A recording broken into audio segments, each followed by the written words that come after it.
یہ پھر یقین حسین ہے، الشیطان الرجیم بسم اللہ الرحمن الرحیم الحمد للہ رب العالمین والعاقبۃ للمتقین والجنۃ للمطیعین والنار للملحدین ثم الصلاة والسلام علی اشرف الانبیاء والمرسلین شفیع المذنبین نبینا ابی القاسم محمد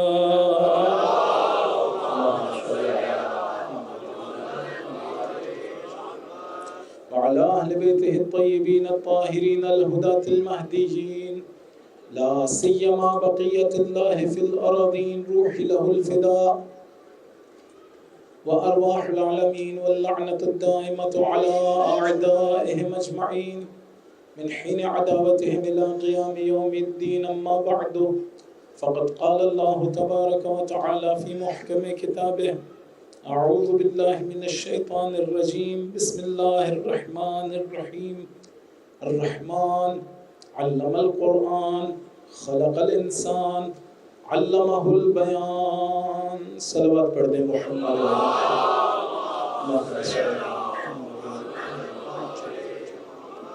خداوند بہرحال میرا تقریباً 30% وقت تو ویسے ہی گزر گیا. کوشش کروں گا تیزی سے وہ عرائض جو آج کے لیے میں نے انتخاب کر رکھی تھی وہ آپ کی گوش گزار کروں. دیکھیں یہاں تک تو بات سمجھ آ جانی چاہیے کہ میں نے عرض کیا کہ خداوند متعال ہم سے مفاہیم نہیں چاہتا. ہماری زندگیوں کو ان کا ہدف مفاہیم نہیں ہونا چاہیے. مفاہیم فقط ذریعہ ہیں. ہم لوگوں کو آگے جانا چاہیے مفاہیم سے. یہ کس طرح سے آگے جایا جاتا ہے؟ مثلا فرض کریں میں انسانی کمالات حاصل کرنا چاہتا ہوں. شجاعت ہے، سخاوت ہے، زہد و تقوی، اور یہ سارے کی ساری صفات نہیں ہوتی ہیں. یہ شروع میں افعال کی شکل میں ہوتے ہیں. یعنی میں پہلے دن کوئی ایک عمل کرنے سے اس صفت کا حامل نہیں ہو جاتا. کوئی بھی اس دنیا میں ایسا نہیں ہے جو ایک مرتبہ صفت تقوی فعل تقوی انجام دے تو ہم کہیں کہ متقی ہو گیا. مثلا ایک مرتبہ اگر ایسا ہوا کہ نامحرم آ رہی تھی اور میں نے نظریں جھکا لی، میں نے عمل تقوی فعل تقوی انجام دیا ہے، لیکن کوئی بھی مجھے نہیں کہے گا یہ بہت متقی انسان ہے. اگر ایک مرتبہ میں نے عمل سخاوت انجام دیا ہے، فعل سخاوت انجام دیا ہے، کہیں راہ خدا میں پیسہ خرچ کیا ہے، کسی مظلوم کی نصرت کی ہے، تو کوئی بھی ایک دفعہ کے فعل سے مجھے نہیں کہے گا کہ یہ بہت سخی انسان ہے. اسی طرح برائیاں بھی ہیں. ایک مرتبہ جھوٹ بولنے سے کوئی نہیں کہتا کہ یہ شخص جھوٹا ہے. ایک مرتبہ دھوکہ دینے سے نہیں کوئی کہتا ہے یہ شخص دھوکے باز ہے. نہیں، لیکن جب بار بار کسی عمل کو دہرایا جائے تو وہ عمل نہیں رہتا، ایک صفت بن جاتا ہے. پھر اس وقت یہ نہیں کہا جاتا کہ یہ جھوٹ بولتا ہے، پھر یہ کہا جاتا ہے کہ یہ جھوٹا ہے. کیوں؟ اس لیے کہ اس نے اتنی مرتبہ عمل جھوٹ انجام دیا ہے کہ اب یہ اس کی جان کا حصہ بن چکا ہے، صفت بن چکا ہے. اسی طرح سے نیکیاں ہیں. کوئی بھی ایک عمل تقوی سے متقی نہیں بنتا ہے. بار بار آپ عمل کو انجام دیں تو صفت تقوی آپ کی جان کا حصہ بن جائے گی. دیکھیں جو چیزیں ہمارے ذہن کا حصہ بنی ہوئی ہیں وہ جب ہماری موت آئے گی تو پہلے ہی سکرت الموت میں ختم ہو جائیں گی. اتنا شدید ہوگا وہ سکرت الموت. البتہ ساروں کا اس طرح سے نہیں ہے. جو مومنین ہیں انہیں پتہ بھی نہیں چلتا ہے اور وہ فوت ہو جاتے ہیں. روایت میں ہے کما تنامون تموتون، جس طرح سے سوتے ہو اس طرح سے مر جاؤ گے. ایک استاد کو میں جانتا ہوں، وہ فوت ہو گئے تو کسی کے خواب میں آئے، انہوں نے پوچھا کیسے آپ فوت ہوئے؟ کہا نہیں پتہ چلا، پتہ ہی نہیں چلا. سوتے میں کوئی ہمیں ڈر لگ رہا ہوتا ہے، جب میں نیند کی وادی میں جانے لگتا ہوں تو کوئی ڈر رہا ہوتا ہوں؟ نہیں. جو اولیاء خدا ہوتے ہیں، جو نیک لوگ ہوتے ہیں، انہیں مرتے وقت بھی کوئی ڈر خوف نہیں آتا. لیکن عام لوگ اس طرح سے ہوتے ہیں کہ ان پہ شدت آتی ہے. وہ جب شدت آتی ہے تو اس ذہن میں جو کچھ ہوتا ہے وہ پہلی ہی دفعہ میں ختم ہو جاتا ہے، انسان بھول جاتا ہے۔ بعض لوگوں نے کہا سوائے قرآن کے، قرآن یاد رہ جاتا ہے، یہ بھی قرآن ہی کا معجزہ ہے، قرآن کی برکت ہے کہ وہ نہیں مٹتا، لیکن باقی چیزیں نہیں، باقی چیزیں مٹ جاتی۔ لیکن مرنے کے بعد بھی کون سا علم ہے جو میرے ساتھ باقی رہ جاتا ہے؟ وہ جو میری صفات کی شکل میں میرا حصہ بنا تھا، بس اسی کے ذریعے سے اب میری اگلی زندگی ہے، اسی کے ذریعے سے۔ اگر وہ ساری اچھی صفات تھی تو اب میری جنت جیسی زندگی، لیکن اگر بری صفات ہوں تو خود اپنے ہی آپ کو دیکھوں گا اور اڑتا رہوں گا، عذاب میں مبتلا رہوں گا۔ کیوں؟ اس لیے کہ جب خدا نے مجھے فرصت دے رکھی تھی میں اپنے آپ کو نہ بنا سکا۔ ایک درود پڑھیے محمد و آل محمد علیہ السلام۔ لیکن یہ یاد رکھیے کہ اگر میں اس زندگی میں اپنے آپ کو بنانے کی خواہش رکھتا ہوں، میں نے ایک بہت عرصہ پہلے ایک کتاب دیکھی تھی، عربی میں اس کا عنوان تھا کیف تصنع نفسک، آپ کس طرح سے اپنے آپ کو بنائیں۔ مجھے اس کا جو مین پیج تھا، جو سرورق تھا اس کی کتاب کا، وہ بہت اچھا لگ رہا تھا۔ اس میں دکھایا کہ ایک اسٹیچو ہے جو ابھی کمپلیٹ نہیں ہوا ہے، ایک بت ہے جو ابھی کمپلیٹ نہیں ہوا، ایک مرد کا، ایک انسان کا، اور خود اسی کے ہاتھ میں ہتھوڑی اور چھینی، چزل اور ہیمر ہے، اور وہ خود اپنے آپ کو بنا رہا ہے۔ عزیزان بالکل اس طرح سے ہے۔ اگر میں ابھی اپنے آپ کو مکمل نہ بنا سکا لیکن خواہش رکھتا تھا کہ میں اپنے آپ کو بنا لوں، نہیں بنا سکا اور موت آ گئی تو گھبرانے والی بات نہیں ہے۔ خداوند متعال اس ایک سفر کو میرے لیے برزخ میں جاری رکھے گا۔ لیکن اگر میں اسی دنیا میں ایسی خواہشیں نہ رکھتا ہوں کہ میں نے اپنے آپ کو بنانا ہے، میں نے کمال حاصل کرنا، اور مر جاتا ہوں، تو جب میری خواہش ہی نہیں تھی تو اگلی زندگی میں مجھے کس طرح سے وہ سفر جاری رکھا جائے؟ روایات میں آیا ہے اگر کوئی شخص قرآن سیکھنے کی خواہش رکھتا ہو، مر جائے گا تو برزخ میں، البتہ نہایت شدید خواہش ہونی چاہیے، اور کوشش کرتا ہوں، خالی خواہش نہیں، کوشش کرتا ہوں، تو مرنے کے بعد برزخ میں حضرت ابراہیم علیہ السلام لوگوں کو قرآن پڑھائیں گے۔ اب بتائیے ان سے بہتر کون ہوگا استاد؟ وہ پڑھائیں گے۔ دیکھیں بہرحال یہ سفر جاری رہے گا، ہماری جنتیں بھی اسی طرح سے ہوں گی۔ یعنی فرض کریں جسے اس دنیا میں رہتے ہوئے قرآن سے محبت ہے اور اس کا یہ سفر برزخ میں جاری ہے، تو بتائیے کہ وہ جنت میں ہوگا یا نہیں؟ قرآن کے ساتھ مشغول ہے۔ آیت اللہ جواد ملکی تبریزی فوت ہو گئے، جمکران میں سجدے کی حالت میں فوت ہوئے تھے۔ فوت ہو گئے تو ان کے شاگرد نے انہیں خواب میں دیکھا قنوت کی حالت میں۔ سوچا ابھی ان کا قنوت ختم ہوگا تو میں اس ولی خدا سے بات کروں، پوچھوں کیا ہوا آپ کے ساتھ۔ تو انتظار کرتا رہا، قنوت ختم نہیں ہوا۔ اتنے میں اسے آواز دی گئی تم انتظار کرتے رہو، قیامت تک اس کا قنوت ختم نہیں ہونا ہے۔ کیوں؟ اس لیے کہ اس دنیا میں رہتے ہوئے اسے شوق تھا پروردگار سے بات کرنے کا۔ اس کی برزخ کیسی ہے؟ قنوت کی حالت میں۔ مجھے بتائیے جنت اور کسے کہتے ہیں؟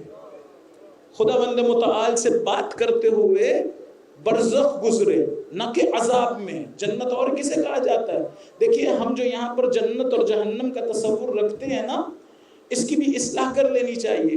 اس دنیا میں جس کے جنت اور جہنم کی خواہشیں یہ ہیں کہ مجھے حوریں مل جائیں اور باغ مل جائیں اور ہنی واٹر سٹریم ہو اور نہریں ہوں اور اس طرح بڑے بڑے محل ہوں، ہاں اسے وہی ملے گا۔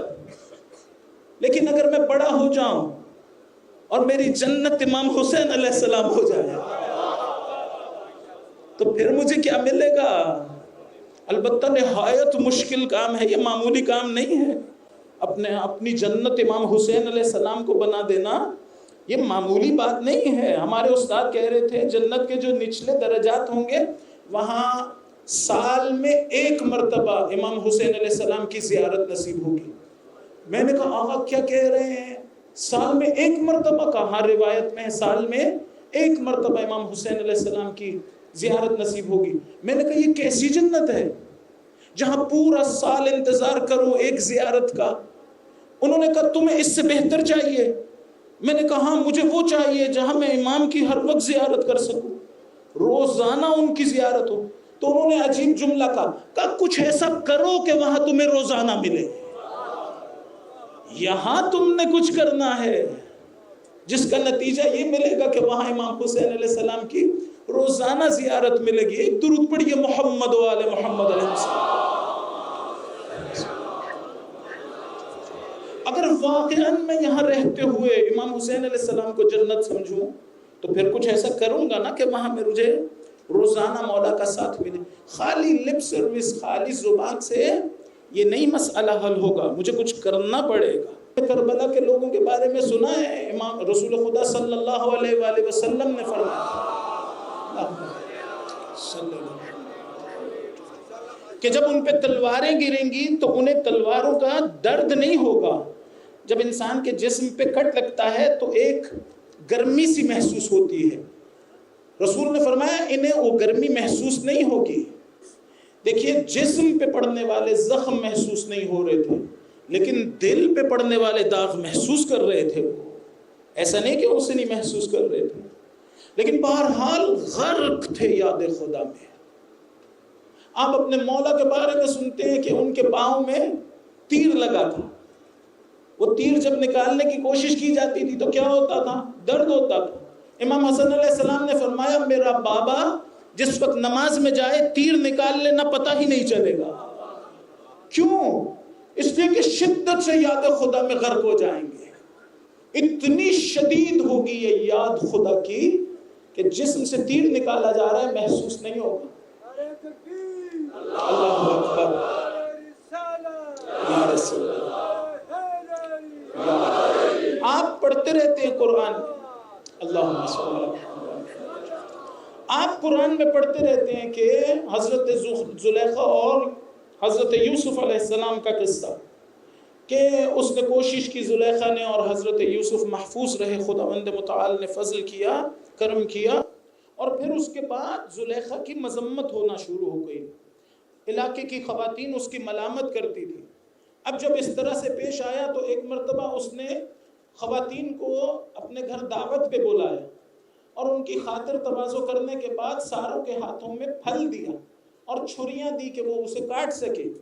جب وہ پھل ان کے ہاتھ میں تھا اور چھریاں ہاتھ میں تھی، ابھی وہ یہ کام کر رہی تھی تو حضرت یوسف علیہ السلام سے کہا کہ تم داخل ہو۔ وہ داخل ہوئے، ان خواتین نے جمال یوسف دیکھا، اتنی محصور ہو گئی، اتنی محو ہو گئی حضرت یوسف کے جمال میں کہ اپنی انگلیاں کاٹتی رہی، خون بہتا رہا، محسوس نہیں کر سکی۔ اگر جمال یوسف کوئی دیکھے انگلیاں کاٹتا ہے محسوس نہیں کرتا، علی اگر جمال پروردگار دیکھ رہے ہو،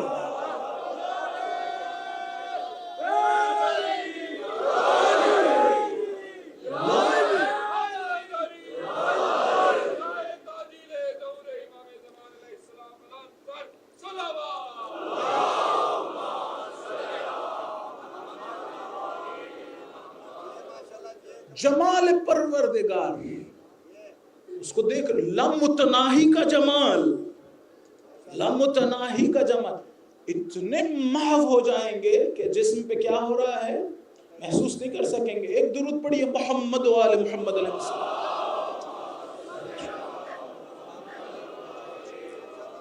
بہرحال یہ سارے کا سارا تب ہے جب جسم نہ ہو نماز میں، فقط روح ہو۔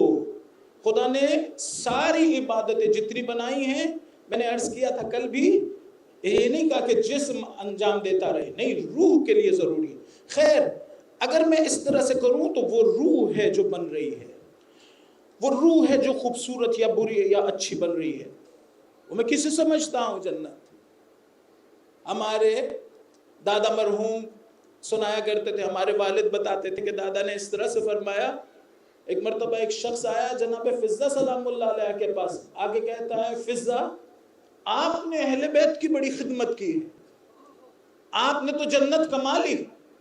انہوں نے کہا آپ اتنا عرصہ بزرگان کے ساتھ رہے ہیں، اتنا عرصہ آپ کو صحبت ملی ہے، حضور کی بھی صحبت ملی ہے، آپ سمجھ نہیں سکے میں جنت میں ہوں جہاں روز علی کی زیارت ملتی ہو، جہاں روز جناب زہرا سلام اللہ علیہ کی خدمت کا شرف ملتا ہو. جنت اس کے علاوہ کیا ہوتی ہے؟ ایک درود پڑھ دے محمد و آل محمد علیہ السلام. آپ تھوڑی دیر کے لیے اپنے بارے میں تصور کیجئے، اگر کہیں سے خبر آ جائے کہ امام زمانہ علیہ السلام کہہ رہے ہیں میں تم سے راضی ہوں، بتائیں مجھے جنت اس کے علاوہ اور کسے کہتے ہیں؟ مجھے یہ پتا چل جائے کسی طرح سے کہ وہ مجھے دیکھ کے مسکراتے ہیں، مجھے دیکھ کے روتے نہیں ہیں،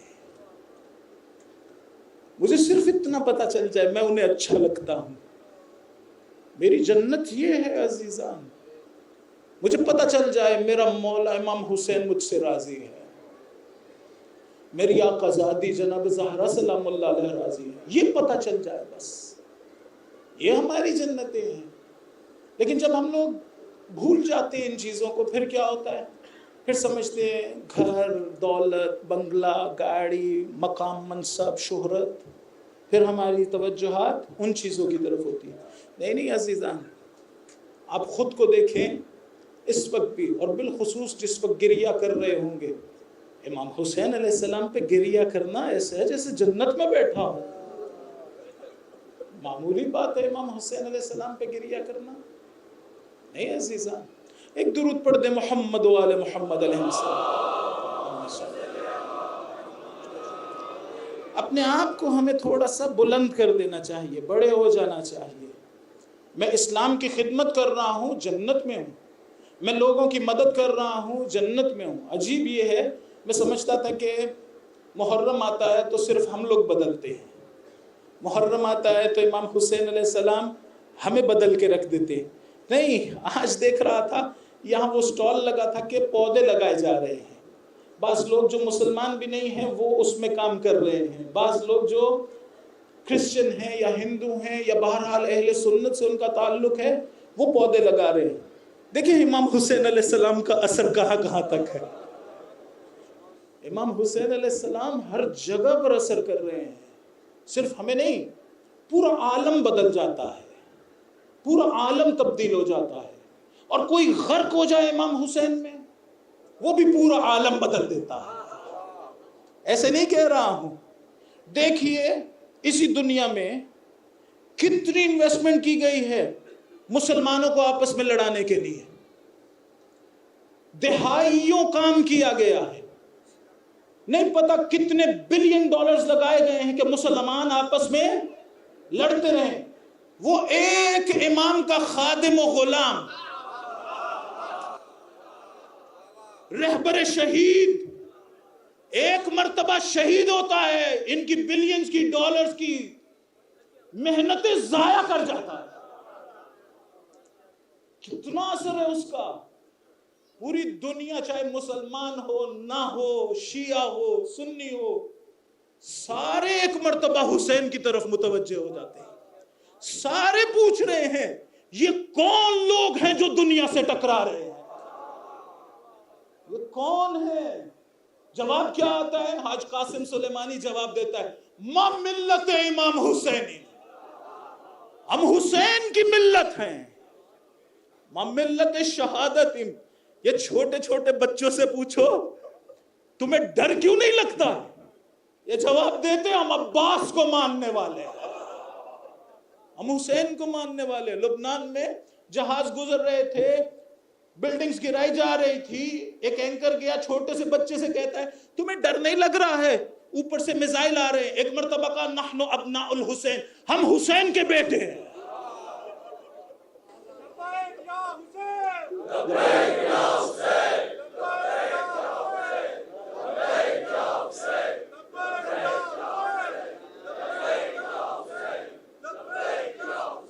کبھی غور کریں اس لبیک یا حسین پہ. یہ کیا ہے جو مجھے محسوس ہوتا ہے؟ ادھر سے آواز آ رہی ہے حل من ناصر ینصرنا، یہاں سے میں کہہ رہا ہوں لبیک یا حسین. لبیک یا حسین، لبیک یا حسین، لبیک یا حسین۔ کس طرح سے ہمیں لڑانے کی کوشش کی گئی، ساری کی ساری انویسٹمنٹ ضائع ہو گئی۔ کس نے کی؟ امام حسین علیہ السلام کے ایک فدائی نے، امام حسین علیہ السلام کے ایک ناصر نے۔ دیکھیں یہ میں ہوں جو کہہ رہا ہوں امام کا ناصر، امام کا فدائی، امام کا غلام، اس لیے کہ ہماری دسترس ابھی امام تک نہیں ہے۔ نہ امام زمانہ علیہ السلام سے پوچھ سکتا ہوں ابھی، نہ امام حسین علیہ السلام سے۔ بعید نہیں ہے کل کو امام تشریف لائیں، امام زمانہ علیہ السلام کہ یہ میرا دوست ہے، یہ میرا بھائی ہے۔ معمولی نہیں ہے یہ، ایسے ہی نہیں کہہ رہا ہوں۔ مالک و اشتر کو دیکھا امیر المومنین نے، کہا مالک تمہیں مجھ سے وہی نسبت ہے جو مجھے رسول سے تھی، تمہیں مجھ سے وہی نسبت ہے جو مجھے رسول سے تھی۔ لیکن کس طرح سے ہمیں ہی بہت سے سادہ دوستوں کو بے وقوف بنایا جاتا تھا، مرجعیت کے خلاف، ولی فقیہ کے خلاف، ولایت فقیہ کے خلاف۔ آج دنیا دیکھ رہی ہے تشیع کا سر بلند ہے، اسلام کا سر بلند ہے۔ کس کے ذریعے سے ہوا ہے؟ خداوند متعال کی توحید جلوہ گر ہے عالم میں۔ کس کے ذریعے سے؟ اسی ولی فقیہ کے ذریعے سے۔ اس نے ایک عجیب تعارف کروایا ہے دنیا کو تشیع کا۔ آپ دیکھتے ہیں امام زمانہ علیہ السلام تشریف لائیں گے، کیا کریں گے؟ خانہ کعبہ پر جا کے کیا کہیں گے؟ کہیں گے الا یا اہل العالم ان جدی الحسین قتلوہ اچھانا، اے لوگوں میں اس حسین کا بیٹا ہوں جسے پیاسا ذبح کیا گیا۔ اپنا انٹروڈکشن کس کے ذریعے سے کرا رہے ہیں؟ امام حسین علیہ السلام کے ذریعے سے۔ اس کا مطلب ہے دنیا اس وقت امام حسین کو جانتی ہوگی۔ یہ دیکھیں جو حالات بنے ہیں اس دنیا کے، جو پہلے امام حسین کو نہیں جانتا تھا اب جانتا ہے۔ وہ پوچھ رہا ہے یہ کون لوگ ہیں جو دنیا کے سامنے کھڑے ہو گئے ہیں؟ انہیں بتایا جاتا ہے یہ ایک حسین کو ماننے والے ہیں، حسین ہماری جنت ہیں۔ عزیزان نہیں پتا ہے آئندہ بھی جنگیں ہوں گی، یہ دشمن مکار دشمن ہے، نہیں پتا کب دوبارہ شروع کرے گا۔ ہمیں جاگ جانا چاہیے، ہمیں اپنی ذمہ داریوں کو ادا کرنا چاہیے۔ اگر آپ کے ذہنوں میں سوال ہے، اچھے علماء سے، قابل علماء سے، امین علماء سے، امانتدار علماء سے جا کے پوچھئے ولایت فقیہ کیا ہوتا ہے۔ ہم کسی تیسرے امام کے قائل، 13ویں امام کے قائل نہیں ہیں، 15ویں معصوم کے قائل نہیں ہیں۔ ہم تو کہہ رہے ہیں امام کے ناصر ہیں، امام کی غلامی کا دم بھرتے ہیں، یہ تو صاف ویڈیوز معلوم ہے۔ تو اب میں کیوں دشمن سے دھوکہ کھاؤں؟ ساری دنیا کو ابھی ہماری ذمہ داریوں میں سے ایسا نہ ہو کہ ایک رہبر کو شہید کیا گیا، ایک ولی فقیہ کو شہید کیا گیا ہے، اس کے بعد موقع دیا جائے ایک اور ولی فقیہ کو شہید کیا جائے۔ دشمن جسور سے جسور تر ہوتا چلا جائے گا، اور پھر جسارت کرے گا، کیا کوشش کرے گا ہمارے زمانے کے امام کو قتل کیا جائے۔ نہیں، اسے یہی روکنا پڑے گا۔ ایک درود پڑھیے محمد و آل محمد علیہ السلام۔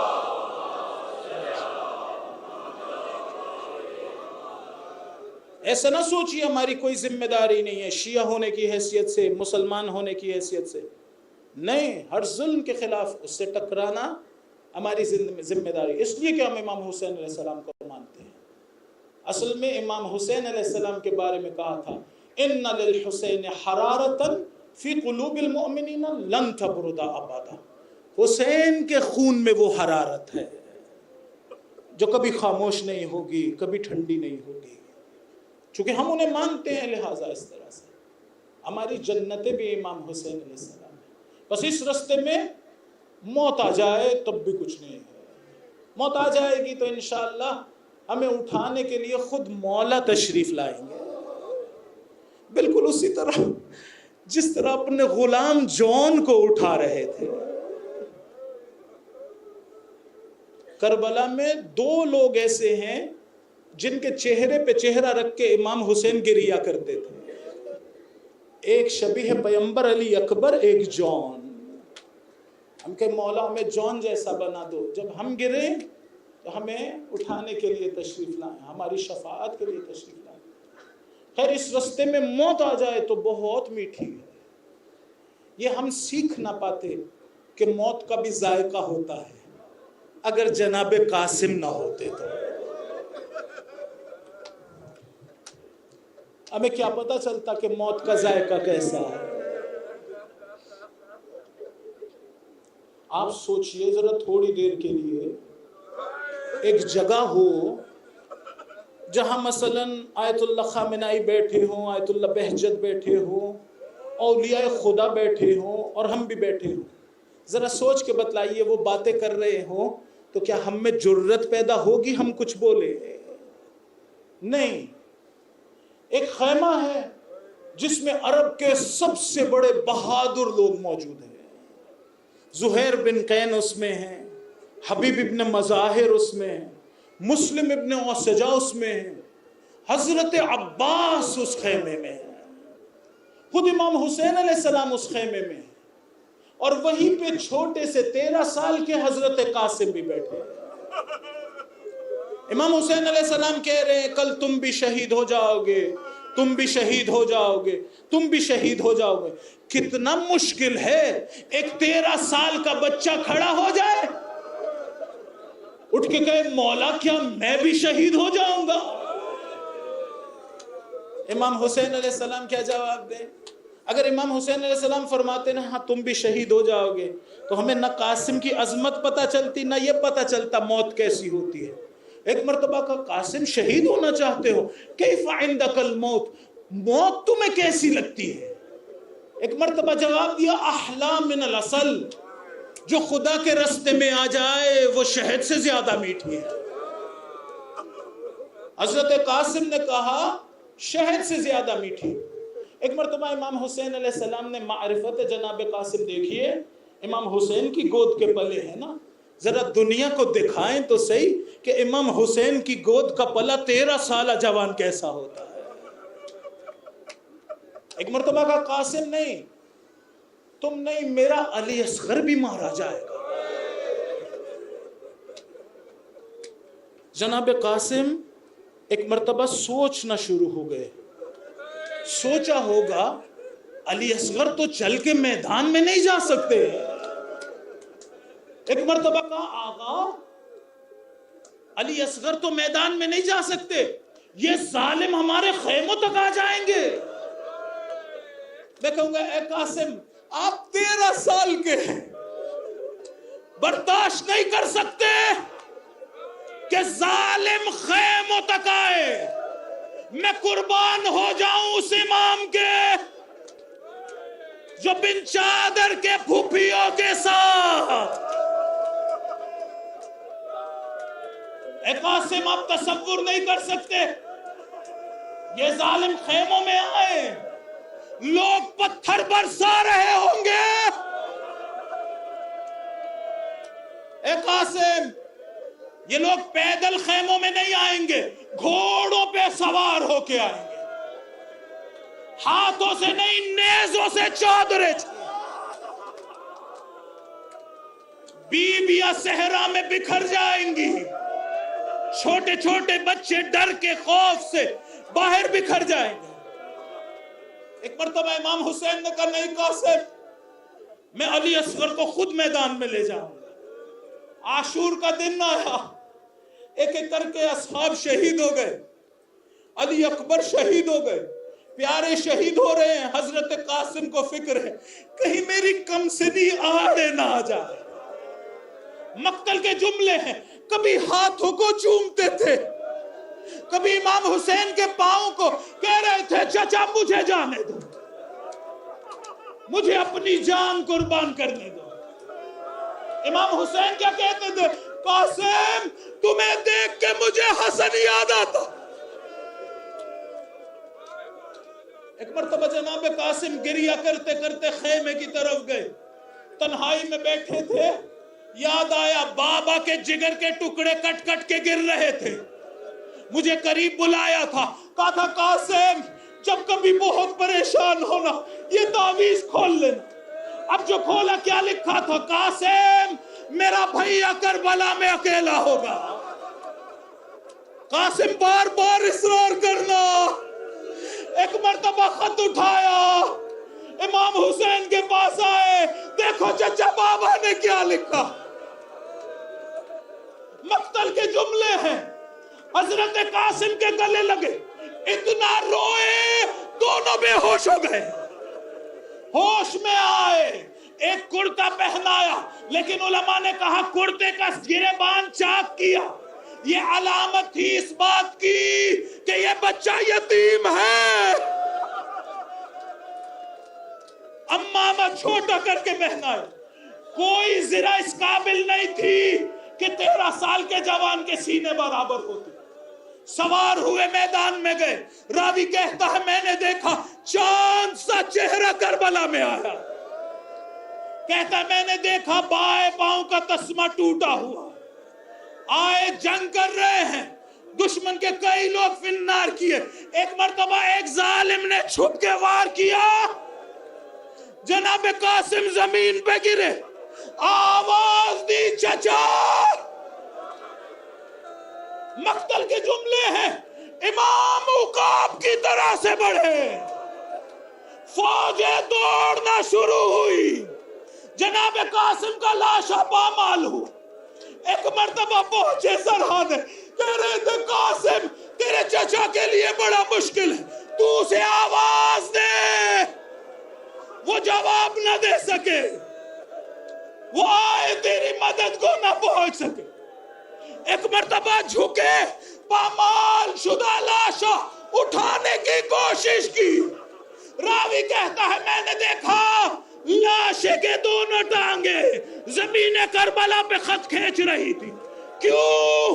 اس لیے کہ شاید امام کی کمر جھک گئی.